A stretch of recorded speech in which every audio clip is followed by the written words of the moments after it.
નમસ્કાર દર્શક મિત્રો, અમારી ચેનલમાં આપનું ફરી એકવાર હાર્દિક સ્વાગત છે। અનંત ચતુર્દશી વ્રત કથા અને પૂજા વિધિ।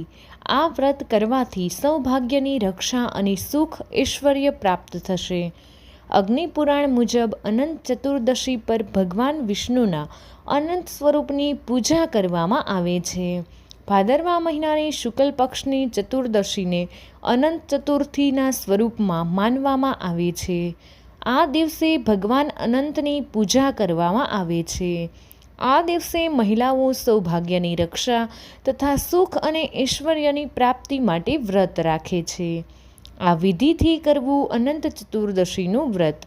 આ દિવસે પ્રથમ સ્નાન કર્યા પછી સ્વચ્છ વસ્ત્રો પહેરીને આ ઉપવાસનો સંકલ્પ લો અને ભગવાન વિષ્ણુની પૂજા કરવી જોઈએ। ભગવાન વિષ્ણુની સામે 14 ગ્રંથયુક્ત અનંત સૂત્ર, 14 ગાંઠયુક્ત દોરો, જે બજારમાં દોરાના સ્વરૂપે મળે છે, મૂકીને ભગવાન વિષ્ણુની સાથે તેમની પૂજા કરવી જોઈએ। પૂજામાં નાડાછડી, મૌલી, ચંદન, ફૂલ, અગરબત્તી, ધૂપ, દીપ, નિવેદ વગેરેનો પ્રયોગ કરવો જોઈએ અને પ્રત્યેકને સમર્પિત કરતી સમયે ઓમ અનંતાય નમઃ આ મંત્રનો જાપ કરવો જોઈએ। પૂજા કર્યા પછી પ્રાર્થના પણ કરવી જોઈએ। તો મિત્રો, અમારી ચેનલને સબસ્ક્રાઈબ કરી દેજો।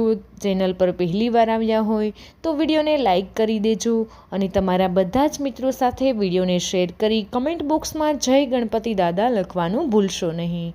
તો આપણે વિડીયોની શરૂઆત કરીએ। તો તમારે પછી પ્રાર્થના કર્યા પછી કથા સાંભળવી તથા રક્ષાસૂત્ર પુરુષના જમણા હાથમાં અને મહિલાઓએ ડાબા હાથમાં બાંધી લેવાનું છે। તો મિત્રો, ત્યાર પછી બ્રાહ્મણને ભોજન કરાવી અને તેમને દાન આપ્યા પછી જ તમારે ભોજન કરવું જોઈએ। આ દિવસે મીઠા વિનાનું ભોજન કરવું જોઈએ, તો જ તમને આ વ્રતનું ફળ મળે છે।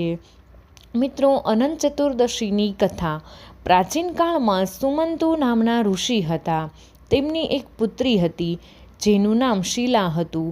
શીલા ખૂબ જ ગુણવતી હતી। સમય આવવા પર સુમંત ઋષિનું તેના વિવાહ કર્ણયુગ મુનિ સાથે કરાવી દીધા।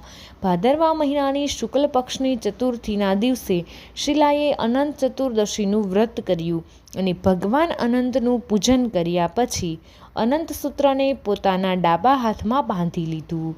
ભગવાન અનંતની કૃપાથી શીલાના ઘરમાં સુખ અને સમૃદ્ધિ આવી ગઈ અને તેનું જીવન સુખમય બની ગયું। એકવાર ગુસ્સામાં આવીને કંડન્ય મુનિએ શીલાના હાથમાં બાંધેલું અનંત સૂત્ર તોડીને આગમાં નાખી દીધું, જેના કારણે તેમનું સુખ, ચેન, ઐશ્વર્ય, સમૃદ્ધિ, ધન અને સંપત્તિ વગેરે એટલે કે બધું જ નષ્ટ થઈ ગયું અને તે ખૂબ જ દુઃખી રહેવા લાગ્યા। એકવાર તે ખૂબ જ દુઃખી થઈને ભગવાન અનંતની શોધમાં નીકળી પડ્યા।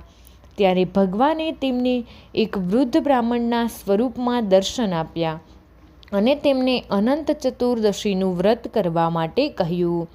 કંડન્ય મુનિએ વિધિ વિધાનપૂર્વક પોતાની પત્ની શીલાની સાથે શ્રદ્ધા અને વિશ્વાસથી અનંત નારાયણની પૂજા કરી અને વ્રત પણ કર્યું। અનંત વ્રતના પ્રભાવથી તેમના સારા દિવસ ફરી આવી ગયા અને તેમનું જીવન સુખમય બની ગયું। તો આવી રીતે તેનું વ્રત કરવામાં આવે છે તો તમને પૂર્ણ ફળની પ્રાપ્તિ થાય છે। તો મિત્રો, વિડીયો પસંદ આવ્યો હોય તો વિડીયોને એક લાઈક કરી દેજો। તમારા બધા જ મિત્રો સાથે વિડીયોને શેર કરી દેજો। અમારી ચેનલને સબસ્ક્રાઈબ કરવાનું ભૂલશો નહીં।